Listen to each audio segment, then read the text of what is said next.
حاضر درد دولت پہ گدا سرکار توجہ فرمائے، سرکار توجہ فرمائے، محتاج نظر ہے حال میرا، محتاج نظر ہے حال۔ السلام علیکم ورحمۃ اللہ تعالی وبرکاتہ۔ نحمده ونصلي على رسوله الكريم، اما بعد، فاعوذ بالله من الشيطان الرجيم، بسم الله الرحمن الرحيم۔ ان الله وملائكته يصلون على النبي يا ايها الذين امنوا صلوا عليه وسلموا تسليما۔ اللهم صل على سيدنا وشفيعنا مولانا محمد وآله وسلم، صلاة وسلام عليك يا رسول الله صلی اللہ تعالی علیہ وسلم۔ اللہ کے فضل اس کی دی ہوئی عطا سے آج الحمدللہ قرآن مجید کے 10 پارے مکمل ہوئے۔ اللہ رب العزت بقیہ قرآن مجید کی ہمیں صحیح تلاوت کرنے اور صحیح طریقے پر ان تلاوت کی سماعت کرنے کی توفیق عطا فرمائے۔ سورہ انفال آپ نے سماعت کی، اس کے بعد سورہ توبہ کی بھی شروعات ہو چکی ہے۔ سورہ اعراف کے حوالے سے کچھ باتیں ہم نے کل سماعت کی تھی اور ابھی بس ابتدائی ہوئی تھی کہ وقت ہمارا مکمل ہو چلا۔ چند باتیں اور جو سورہ اعراف میں بیان کی گئی ہے اس کو میں آپ کے سامنے بیان کر کے پھر آگے میں اپنے موضوع کو چھیڑتا ہوں۔ سورہ اعراف میں جہاں حضرت آدم علیہ السلام کی تخلیق اور شیطان کی نافرمانی اس کے بارے میں ذکر ہوا، وہیں اللہ رب العزت نے کفار و مشرکین کے اخروی انجام کو بھی بیان کیا ہے کہ آخرت میں ان کا انجام کیا ہونے والا ہے۔ 2 چیزیں ہیں، ایک ہے ایمان اور ایک ہے کفر۔ ایمان لانے والے کو ہم مومن کہتے ہیں، کفر کرنے والے کو ہم کافر کہتے ہیں۔ اب ایمان کیا ہے اس کی آپ وضاحت باضابطہ دوپہر میں بقیہ درس میں سماعت کر رہے ہیں، لیکن کفر کے بارے میں ضروریات دین میں سے کسی چیز کا اگر کوئی انکار کر رہا ہو تو وہ کافر ہو جائے گا۔ ضروریات دین کیا ہے؟ اللہ کو ایک ماننا، رسول اللہ صلی اللہ علیہ وسلم تمام انبیاء کرام کو حق ماننا، نماز، روزہ، زکوٰۃ جتنے فرض علوم ہیں ان کو فرض جاننا، جن چیزوں کو حرام قرار دیا گیا انہیں حرام تسلیم کرنا، جنہیں حلال کیا گیا انہیں حلال ماننا، یہ ساری چیزیں جو ہیں ضروریات دین میں سے ہیں۔ اب جو انجام بیان ہوا کافروں کے بارے میں، قرآن مجید میں متعدد جگہ فرمایا گیا کہ جو ایمان والے ہیں ان کے لیے جنت تیار کی گئی ہے، ایسی جنت کی جس کے نیچے سے نہریں بہیں گی۔ اسی طرح کفار و مشرکین کے لیے بارے میں بیان کیا گیا کہ جو کافر ہوں گے ان کو جہنم میں ڈال دیا جائے گا۔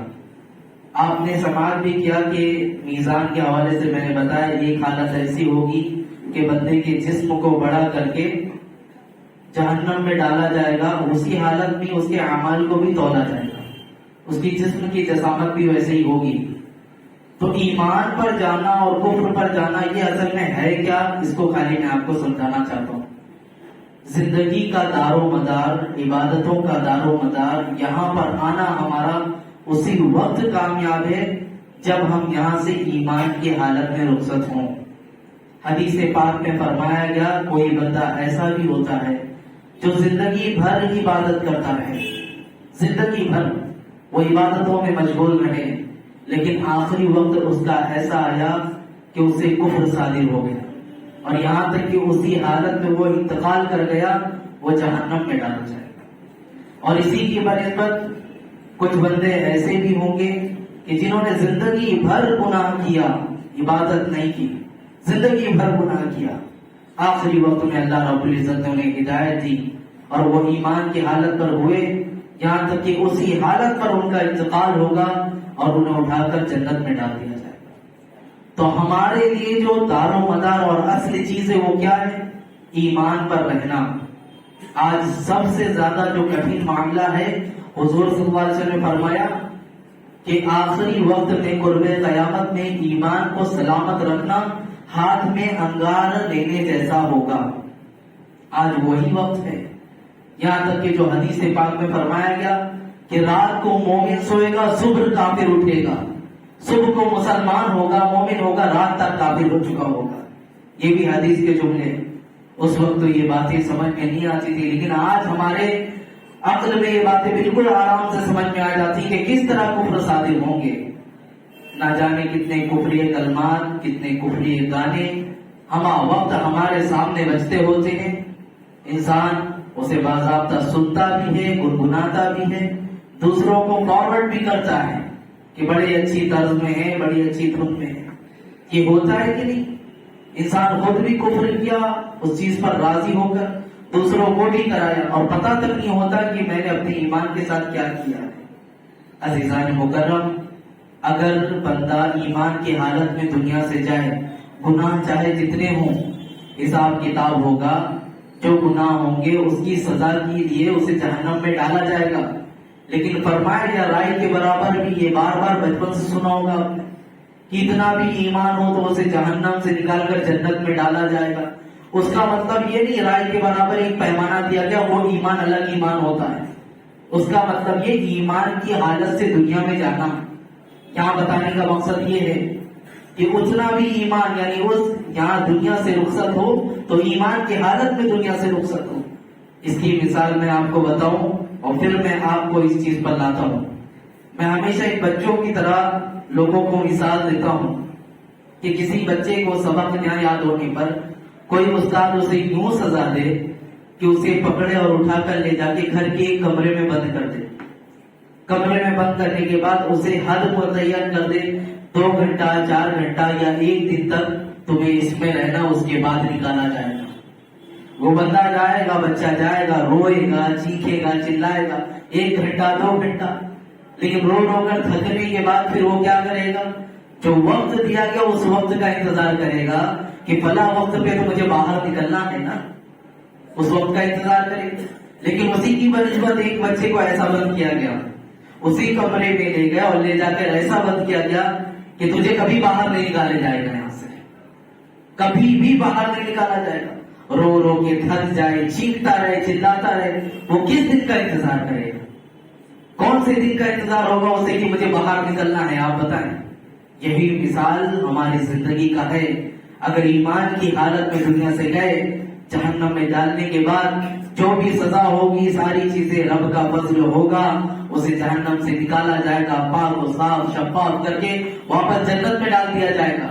لیکن اگر وہیں پر کسی نے کفر کی حالت میں اپنی زندگی گزاری اور کیونکہ موت آ گئی، اسے ہمیشہ ہمیشہ کے لیے جہنم میں ڈال دیا جائے گا، جہنم کے سپرد. اب اس کو کسی دن کا انتظار نہیں ہے. یہاں تک کہ آپ کو بتاؤ، جب سارے فیصلے ہو جائیں گے اور یہ چھٹائی ہو جائے گی نا کہ جنتی جنت میں چلے گئے، جہنمیوں کو جہنم میں ڈال دیا گیا، جنت اور جہنم کے درمیان موت ایک میڈے کی شکل میں آئے گی. موت ایک میڈے کی شکل اختیار کر کے آئے گی. جنتی دیکھیں گے تو وہ ڈر اٹھیں گے حدیث پاک میں کہ اب ہمیں یہاں سے نکالا جائے گا، پھر موت آنی ہے. جہنمی دیکھیں گے تو خوش ہو جائیں گے. کس بات کو لے کے خوش ہوں گے؟ کہ چلو موت آئے گی، ہمیں یہاں سے تو چھٹکارا ملے گا، یہاں سے تو ہم باہر نکلیں گے. لیکن اب اس میڈے کو بھی اللہ رب العزت زبان دے گا. وہ اپنی زبان سے کہے گا اے جنتیوں تمہارے لیے جنت مبارک ہو، اور اے جہنمیوں تم پر لعنت ہو، تم ہمیشہ اس میں رہنے والے ہو. اتنا کہا جائے گا، پھر اس میڈے کو بھی ذبح کر دیا جائے گا، یعنی موت کو بھی موت آ جائے گی. پھر کسی کو مرنا نہیں ہے.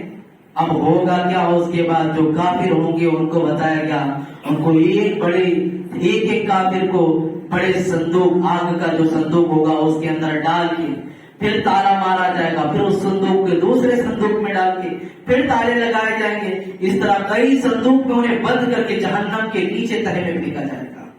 یہ حال ہوگا.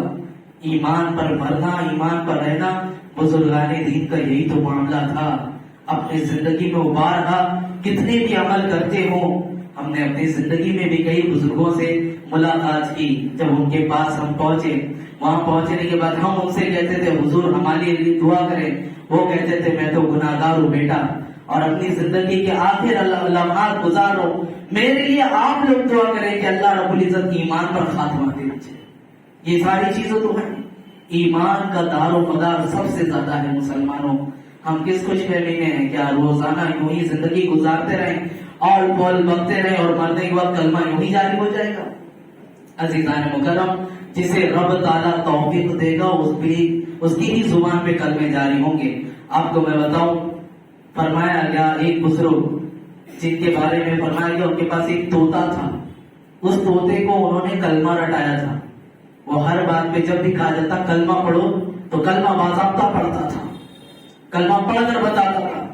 یہاں تک کہ ایک دن ایسا ہوا کہ اس کا پنجرا کھلا ہوا تھا، وہ باہر گھوم رہا تھا. اچانک میں ایک شکاری بلی آئی اور پنجہ مارنا شروع کر دی. جیسے ہی پنجے سے اس نے حملہ کیا، اس طوطے نے کلمہ نہیں پڑھا بلکہ کیا کیا ٹر ٹر ٹر ٹر اس کی آواز کرنا شروع کر دیا. اب جو بزرگ تھے وہ رونا شروع کر دیا. یہ مر گیا طوطا، پرندہ مر چکا ہے. لوگوں نے دیکھا، کہا کیوں اتنا رو رہے ہیں؟ ایک پرندہ ہی تو تھا. مانتے ہیں اس کو کلمہ پڑھنا آتا تھا، بڑی محنت سے آپ نے سکھایا تھا، افسوس ہے اس کا. تو وہ بزرگ فرماتے ہیں مجھے اس بات کا افسوس نہیں کہ میں نے اسے کلمہ سکھایا تھا، وہ چلا گیا، بڑی محنت کی تھی. افسوس اس بات کا ہے کہ جب اس پر حملہ ہو رہا تھا تو اس نے کلمہ نہیں پڑھا بلکہ اپنی جو زندگی بھر عادت تھی ٹر ٹر کرنے کی وہ آواز کے ساتھ وہ مرا ہے. عزیزان مکرم، بتانا یہ چاہتے ہیں یہی حال انسانوں کا ہے. دن بھر جو کلمے تم بکتے رہتے ہو، جو اول پول جملے نکالتے رہتے ہو، جب موت کا فرشتہ آئے گا تو اس وقت بھی زبان سے یہی نکلے گا، یہی جاری ہوگا. تو اس لیے اپنی زبانوں پر زیادہ سے زیادہ کلمے کی ورد کریں، کلمے کو آپ پڑھتے رہیں. اور تلقین بھی یہی کیا نا، جب کوئی مردہ مرنے کے قریب ہو، نزا کی حالت میں ہو، تو یہ نہیں کہا کہ اسے جاؤ جا کر کہو کلمہ پڑھو کلمہ پڑھو، ایسا نہیں ہے. بلکہ اگر کہا گیا کہ اگر کلمہ پڑھنے کے لیے کہتے ہیں وہ درد کی حالت میں رہا اور اس نے انکار کر دیا تو کفر کی حالت میں مرے گا وہ. بلکہ اس کے پاس جانا چاہیے، جانے کے بعد خود بلند آواز سے کلمہ پڑھنا شروع کرنا چاہیے تاکہ تمہارا پڑھنا وہ دیکھ کر خود بھی کلمہ پڑھنے لگے. یہ تلقین کا طریقہ ہوتا ہے.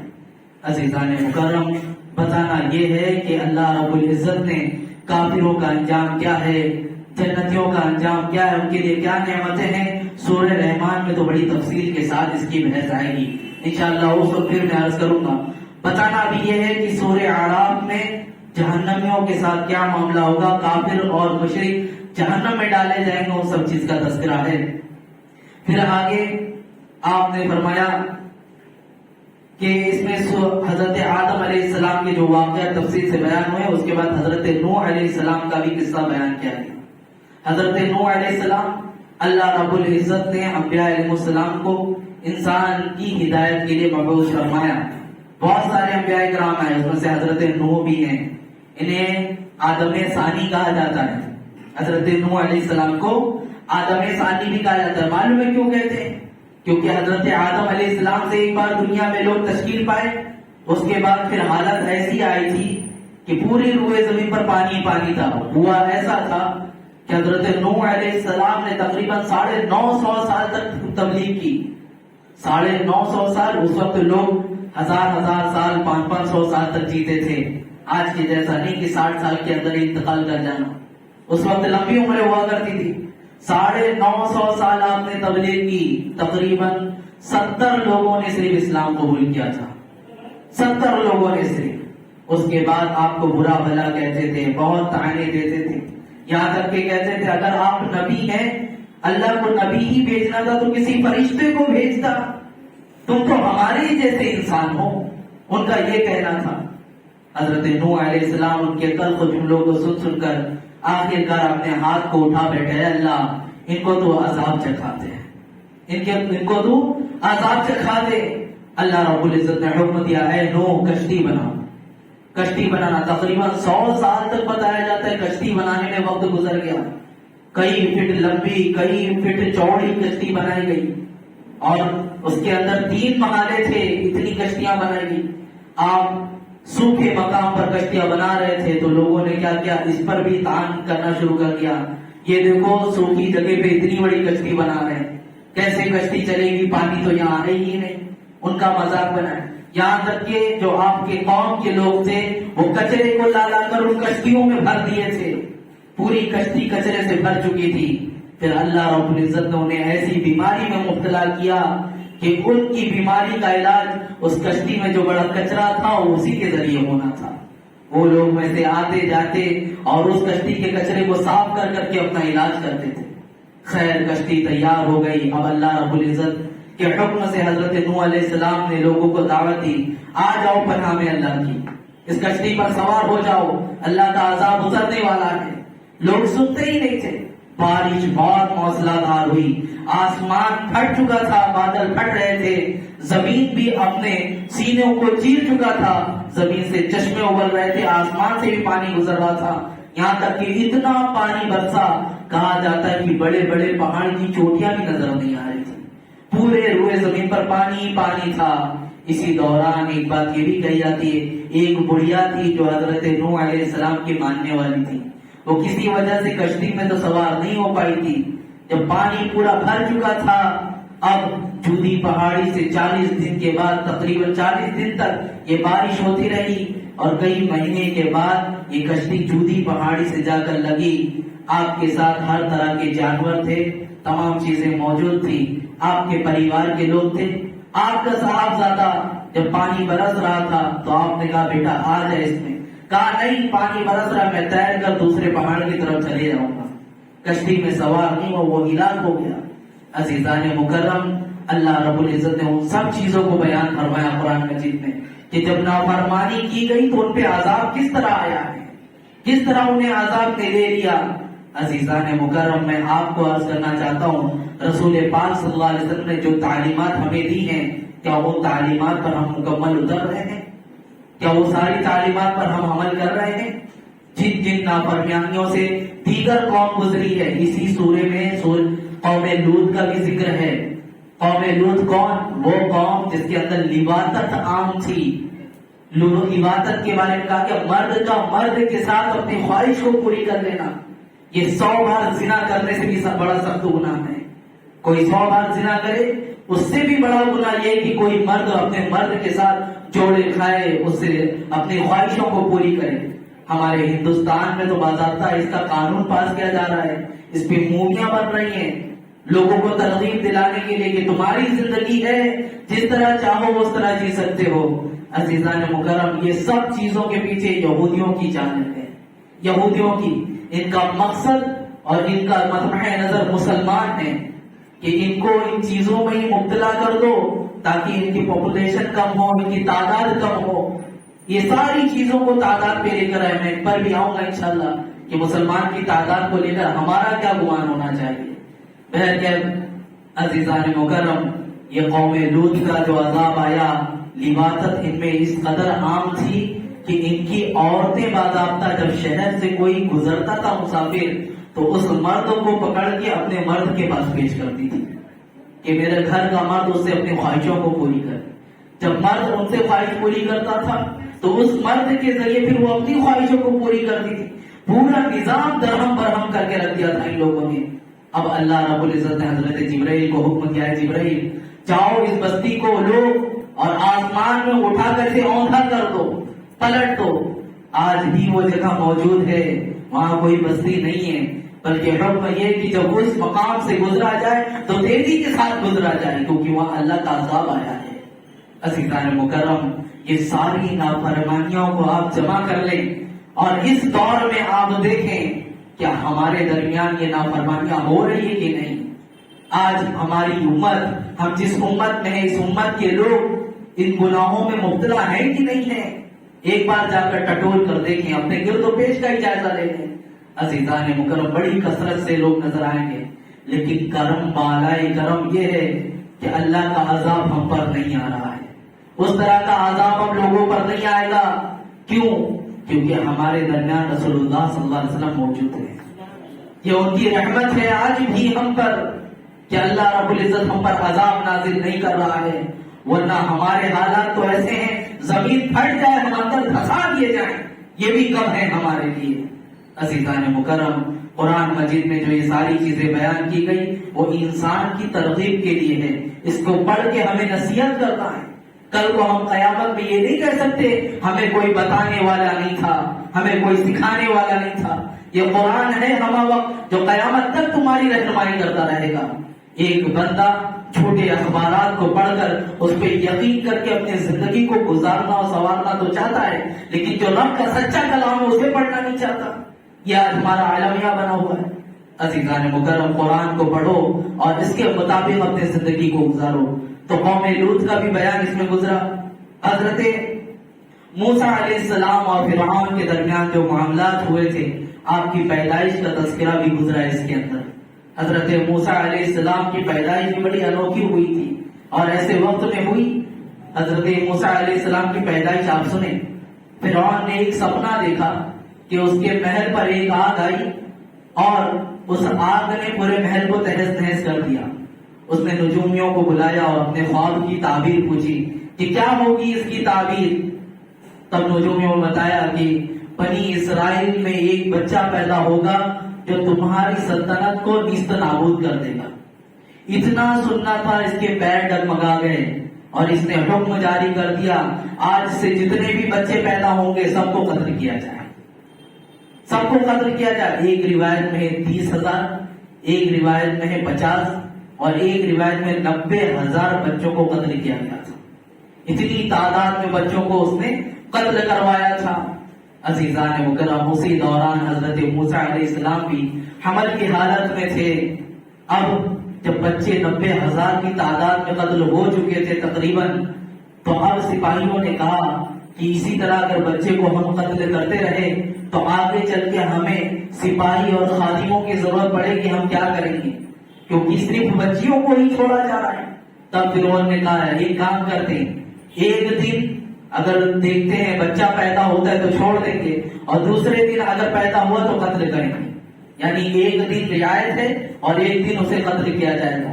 تو جس دن اگر کوئی بچہ پیدا مرنے والے دن کرا جاتا تو اسے مار دیا جاتا، اور جس دن رہائش ہوتی، رعایت کی گئی تھی، اس دن پیدا ہوتا تو اس دن چھوڑ دیا جاتا۔ حضرت موسیٰ علیہ السلام کا معاملہ ایسا ہی تھا۔ اللہ اکبر، فرعون نے تو یہاں تک کر دیا تھا کہ اس نے ہر گھر کے سامنے جو عورت حاملہ ہوتی ایک سپاہی کھڑا کر رکھا تھا، ہر گھر کے سامنے کہ بچہ پیدا ہوتا ہے تو فوراً جا کر دیکھو کہ ہونے والی ولادت بچے کی ہے یا بچی کی ہے۔ حضرت موسیٰ علیہ السلام کی جب ولادت ہوئی تو جو دایا آئی ہوئی تھی، جب ایسا نورانی چہرہ دیکھا دل اس کا تڑپ اٹھا۔ اتنا حسین و جمیل چہرہ، اتنا پیارا چہرہ، اتنا خوبصورت بچہ، اسے کیسے مار دیا جائے، دل گوارا نہیں کیا۔ یہ اللہ رحم ڈال رہا تھا دل میں، یہ اللہ دل میں رحم ڈال رہا تھا۔ باہر سپاہی کے پاس گئی، کہا بچہ پیدا ہوا تھا، میں نے مار کے اسے دفن کر دیا ہے۔ اتنا کہہ کے چلی گئی۔ اب سپاہی اس کی بات کو سنتا تھا کیونکہ یہ دایا فرعون کی طرف سے ہی آئی ہوئی تھی، یہ جو کہیں گے مانیں گے۔ یہ لوگ چلے گئے، تقریباً 3 ماہ ان لوگوں نے بچا بچا کے رکھا۔ ایک دن فرعون کو یوں ہی خبر لگی کہ فلاں علاقے میں ایک گھر میں بچہ پیدا ہوا ہے اور وہاں پہ رہ بھی رہا ہے۔ سپاہی اچانک گھر میں دستک دیے۔ آپ کی جو بہن تھی حضرت مریم، ان کے بارے میں فرمایا تھا ایک تندور چل رہا تھا، بڑا تندور۔ حضرت موسیٰ علیہ السلام کو گھبراہٹ کی حالت میں سپاہی جیسے آئے اٹھا کر اس تندور میں ڈال دیا، جلتا ہوا تندور تھا۔ سپاہی آئے، پورے گھر کی تلاشی لیے، پورے گھر میں تلاشتے رہے، کہا نہیں ہے، کہا ہاں وہ تو ہم نے کہا تھا بچہ پیدا ہوا تو اسے مار کو دفن کر دیا گیا۔ یہ ساری باتیں کہی تھی۔ سپاہی جیسے گئے، آپ کی بہن حضرت مریم بھاگی بھاگی گئی اور تندور میں جا کر دیکھا حضرت موسیٰ علیہ السلام کھلکھلاتے ہوئے اندر پڑے تھے، مسکرا رہے تھے اس آگ میں۔ بتاؤ موسیٰ کی حفاظت اس آگ میں کس نے کی ہے؟ اس رب قدیر نے ہی کی۔ آپ نے انہیں فوراً نکالا، آپ کا بچھونا بھی نہیں جلا تھا اندر، وہ بچھونے کو بھی آگ نہیں لگی۔ آپ نے اسے لیا جھٹکا، پھر اللہ رب العزت نے آپ کی ماں کے دل میں القاء کیا اس کو اپنے پاس نہ رکھو، اس کے لیے ایک صندوق بنایا جائے جس کے اوپر کچھ کلر کیے جائیں جس کی وجہ سے پانی اس کے اندر سرایت نہ ہو۔ ایک صندوق بنایا گیا۔ صندوق بنانے کے بعد پھر یہ حکم ہوا اس کے اندر اسے ڈال کر ندی کے اندر تیرا دو، ان قریب میں تمہیں اس سے واپس ملا دوں گا۔ یہ اللہ رب العزت نے انہیں القاء فرمایا۔ اللہ قرآن اسی کے بارے میں پورا ذکر کرتا ہے۔ میں آیتیں نہیں پڑھ رہا ہوں، آپ کو مختصراً ان واقعوں کی طرف لے کر آ رہا ہوں کہ پھر ہوا کیا، آپ کی بہن جو مریم تھی، آپ نے صندوق کو اس ندی میں دیا اور تیرا دیا، اور اپنی بیٹی مریم سے کہا کہ دیکھتے رہو یہ صندوق جاتا ہے کہاں تک۔ تو ندی کے کنارے وہ جاتی رہی۔ وہ ندی ایسی تھی جو فرعون کے باغ میں سے ہو کر گزرتی تھی، باغ کے اندر سے جاتی تھی۔ تو فرمایا گیا اس وقت فرعون کی خادمہ، جو بعض روایتوں میں کہ خادمہ تھی، بعض روایتوں میں کہ آپ کی بیوی حضرت آسیہ تھی، جو چہل قدمی کے لیے یوں ہی باغ کی طرف گئی تھی۔ اور کچھ جگہوں پر یہ بھی فرمایا گیا کہ فرعون بھی ساتھ میں تھا۔ جب بہتا ہوا صندوق دیکھا کہ اس باغ کے قریب لگ گیا تو آپ کی بہن خوش ہو گئی۔ کس بات کو لے کر خوش ہو گئی کہ اللہ رب العزت نے کس کے گھر پہ ٹھکانہ کیا ہے، جو مارنے کی کوشش کر رہا تھا وہی ٹھکانہ کیا۔ لیکن ابھی شک تردد تھا اس بات کا کہ ان کے ساتھ انجام کیا ہوگا۔ آپ محل میں آئیں اور جو دیگر خادمہ تھی ان کے ساتھ مل گئی، مشتمل ہو گئی ان کے ساتھ۔ پھر حالت ایسی پیش آئی، ادھر صندوق لگا ہوا ہے دریا کے کنارے، سپاہیوں کو حکم ہوا جا کر دیکھو اس میں کیا ہے۔ دیکھا گیا تو جان سے چہرے والا کوئی بچہ اس میں لیٹا ہوا ہے، 3 ماہ کا بچہ۔ حضرت آسیہ کو کوئی بھی اولاد بھی نہیں تھی۔ آپ نے کہا فرعون کو دیکھ کر، فرعون نے دیکھا تو فوراً کہا یہ وہی بچہ ہے، اس کو شک ہوا تھا۔ لیکن آپ نے کہا آپ کو تو ہر بچہ وہی لگتا ہے، ہزاروں کی تعداد میں بچوں کو قتل کرا دیا، یہ ہمارے پاس بہتے ہوئے آیا ہے، لہٰذا اسے چھوڑ دو، اسے ہمیں دے دو، ہم اس کی پرورش کریں گے۔ اللہ اکبر۔ حضرت موسیٰ علیہ السلام حضرت آسیہ کے پاس آ گئے۔ اب ہوا ایسا، دایا دودھ پلانا چاہتی تھی لیکن حضرت موسیٰ علیہ السلام کسی کا دودھ نہیں پکڑ رہے، کسی کے دودھ کو منہ سے بھی نہیں لگا رہے۔ آپ کی بہن وہاں موجود تھی، سب حیران ہو چکے تھے، دایا بھی جو شاہی محل کے تھی وہ بھی حیران ہے، یہ بچہ دودھ ہی نہیں پیتا۔ تو آپ کی بہن نے کہا میں ایک ایسی دایا کو جانتی ہوں جس کا دودھ ہر بچہ پیتا ہے، میں ایک ایسی دایا کو جانتی ہوں جس کا دودھ ہر بچہ پیتا ہے، کہا بلا کر لے کر آؤ۔ یہ بھاگی گئی اور حضرت موسیٰ علیہ السلام کی امی کو ہی بلا کر لے کر آئی، امی کو ہی بلا کر لے کر آئی۔ اللہ رب العزت نے وعدہ کیا تھا کہ اب قریب میں تمہیں اسے ملا دوں گا، یہ وعدہ پورا ہوا۔ حضرت موسیٰ علیہ السلام جیسے اپنی ماں کی گود میں آئے اور اپنی ماں کو دیکھا، فوراً دودھ کو منہ سے لگا دیا اور پینا شروع کر دیا۔ عزیزان مکرم، ذرا آپ مجھے بتائیں، ہزاروں کی تعداد میں بچے قتل کیے گئے، ساری چیزیں ہوئی، لیکن جب اللہ رب العزت کسی کی حفاظت کرنا چاہے تو ظالموں کے نرغے میں رکھ کر بھی حفاظت فرماتا ہے۔ یہ میرے رب کی شان ہے۔ اس کے بعد کے معاملات الگ ہیں۔ حضرت موسیٰ علیہ السلام بڑے ہو کر گشت لگاتے تھے، بنی اسرائیل کے لوگوں سے میل جول ہوا، اور اللہ رب العزت نے بہت رعب دیا تھا آپ کو، یہاں تک کہ آپ کو اتنا رعب تھا، اتنا جلال آتا، جب آپ کو جلال آتا آپ کی ٹوپیاں اوپر ہو جاتی تھی، جسم کے رونگٹے کھڑے ہو کر کپڑے سے باہر نکال آتے، اور بعض جگہ فرمایا گیا ٹوپیوں میں آگ لگ جایا کرتی تھی، اتنا جلال آتا۔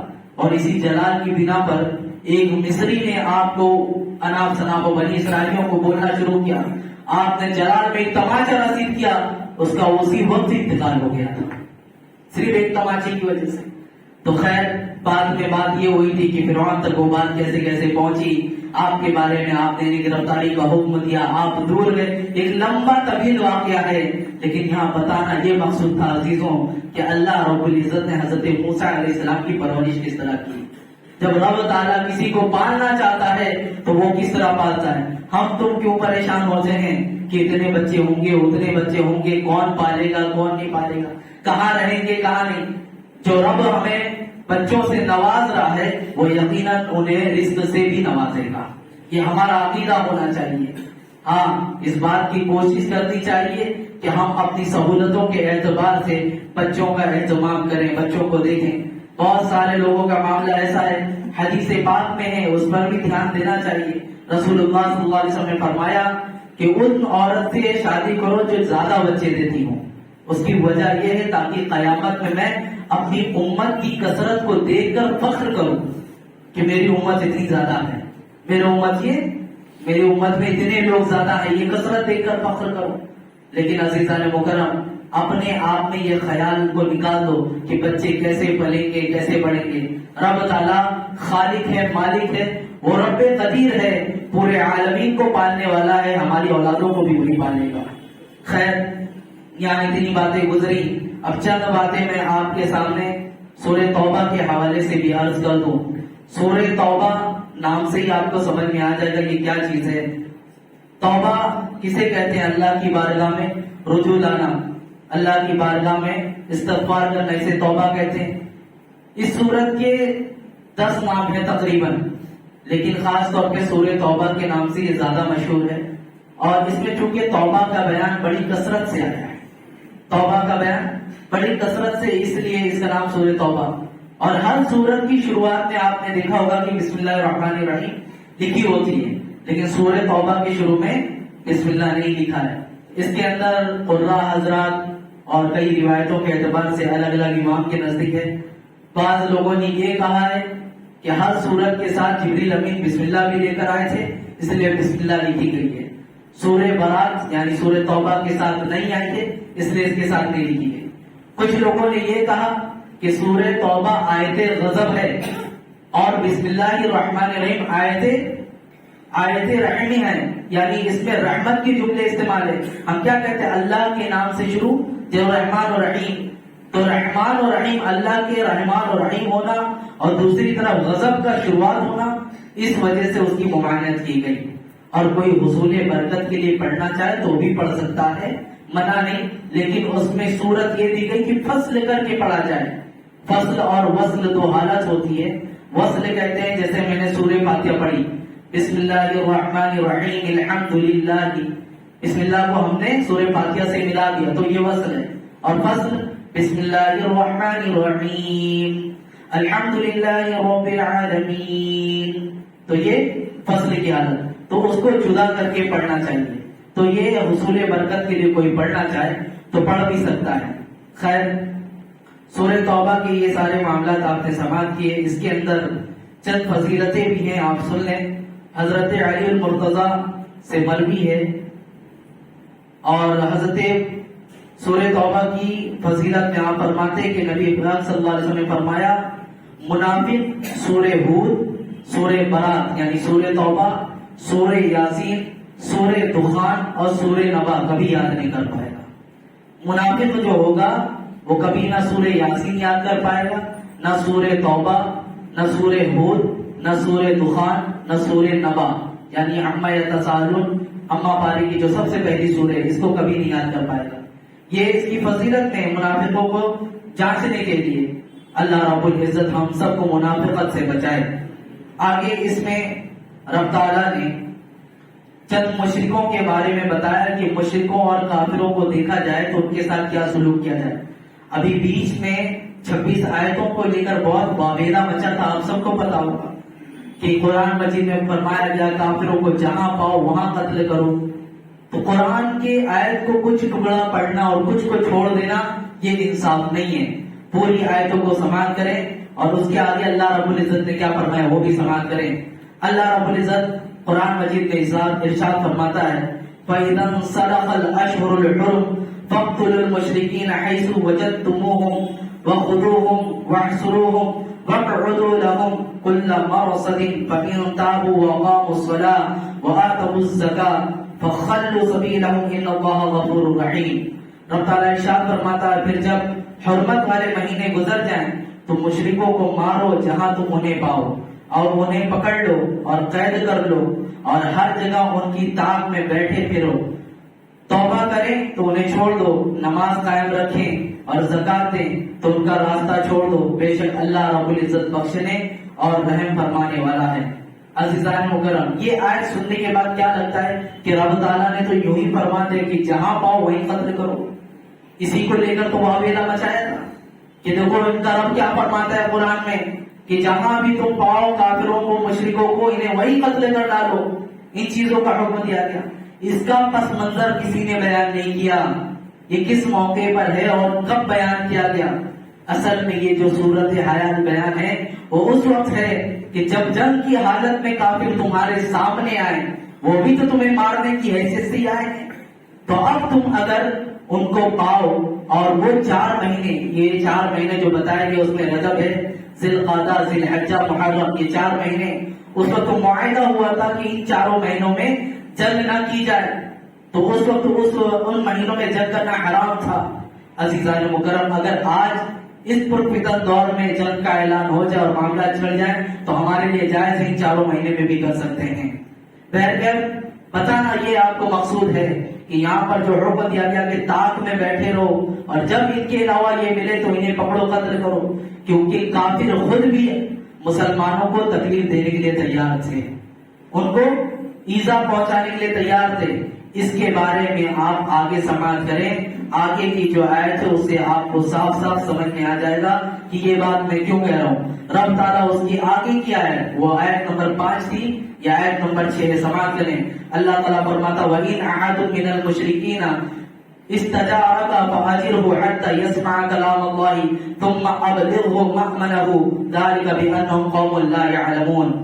آپ فرماتے ہیں اگر کوئی مشرک تم سے پناہ مانگے تو اسے پناہ دو حتیٰ کہ وہ اللہ کا کلام سنے، پھر اسے اس کی امن کی جگہ پہنچا دو، اور یہ اس کے لیے ہے جو نادان لوگ ہیں۔ اب اس کی تشریح میں جو بات فرمائی گئی وہ سماعت کریں کہ کوئی اگر جنگ کے لیے آیا ہو، جنگ ہو رہی ہو اور اس میں کوئی کافر امان مانگتا ہو تو اسے مارنے کا حکم نہیں ہے۔ حضور صلی اللہ علیہ وسلم جب بھی صحابہ کرام جنگ کے لیے جاتے تھے آپ انہیں وصیت اور نصیحت فرماتے تھے کہ جب تم جنگ کے لیے جانا تو عورتوں پر ہتھیار مت اٹھانا، ان کے بچوں کو قتل مت کرنا، وہاں کے درختوں کو مت اکھاڑنا، اور اگر کوئی اپنی عبادت گاہوں کو بنائے ہوئے تو ان کی عبادت گاہوں کو بھی مت توڑنا، اور جو لوگ تم سے امان مانگے انہیں امان دے دینا، یعنی ہتھیار رکھ لیں۔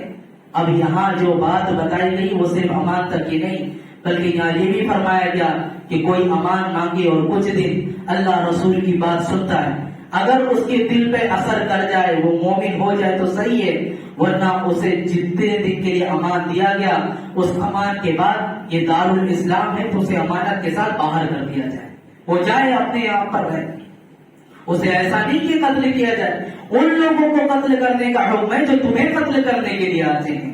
یہ تو آج کی گورنمنٹ بھی ہمیں اسلحے دیتی ہے کہ نہیں، لائسنس بنا کے کہ تم اپنی سیفٹی کر سکو، کوئی تمہیں مارنے کے لیے آئے تو کیا ہم ڈیفینس نہیں کریں گے اس کا؟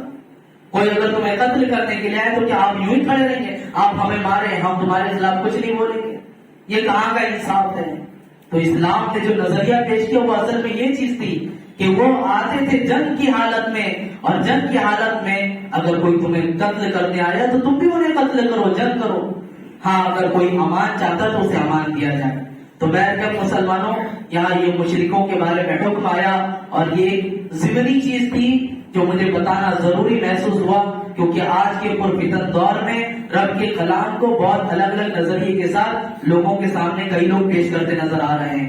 اللہ رب العزت کا یہ کلام ہے، اس کی ہر آیتوں میں حکمت ہے، اس کی ہر آیتوں میں حکمت ہے، اور اللہ رب العزت معاذ اللہ رب العالمین کو یہ نہیں کہہ سکتا کہ وہ ظالم ہے، کسی کے اوپر رب تعالیٰ میرا ظلم نہیں کر سکتا۔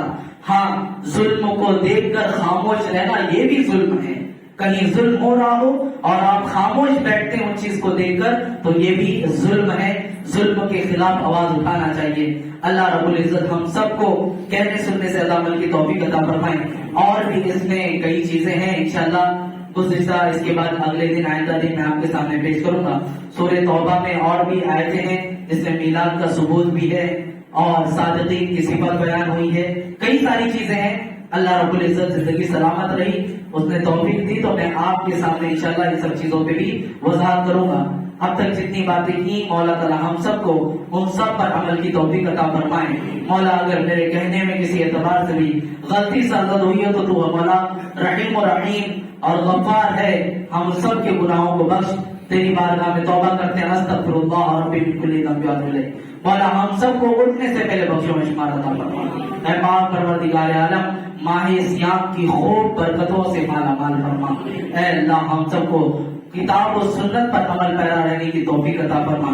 ہمارے والدین کا سایہ ہم پر دراز سے دراز فرما۔ مولا جن کے والدین کوچ کر گئے ماہ سیام کے صدقے دوپہر انہیں بخشوں میں شمار عطا فرما، ان کے درجات بلند فرما، ان کی مغفرت عطا فرما، ان کے سیئات کو حسنات میں تبدیل عطا فرما۔ مولا بالخصوص جب تک ہم جیے ایمان پر زندہ رکھ، جب موت آنی ہو تو ایمان پر موت نصیب فرما۔ اے اللہ تیری بارگاہ میں یہ آخر دعا اور ہے، ان آنکھوں کے بند ہونے سے پہلے، موت آنے سے پہلے ایک مرتبہ ہمیں اپنی ماتھوں کی نگاہوں سے رسول پاک صلی اللہ علیہ وسلم کی دیار کی حاضری نصیب فرما۔ اے پاک پروردگار عالم، تجھ سے یہ کیوں کہوں، یہ عطا ہو وہ عطا ہو، اپنے حبیب کے صدقے میں وہ دے جس سے ہم سب کا بھلا ہو۔ ان اللہ وملائکتہ یصلون علی النبی یا ایھا الذین آمنوا صلوا علیہ وسلموا تسلیما۔ اللهم صل علی سیدنا وشفیعنا مولانا محمد وآلہ وسلم، صلاۃ و سلام علیک یا رسول اللہ صلی اللہ تعالی علیہ وسلم۔ سبحان ربک رب العزة عما یصفون وسلام علی المرسلین والحمد للہ رب العالمین۔ السلام علیکم ورحمۃ اللہ تعالی وبرکاتہ۔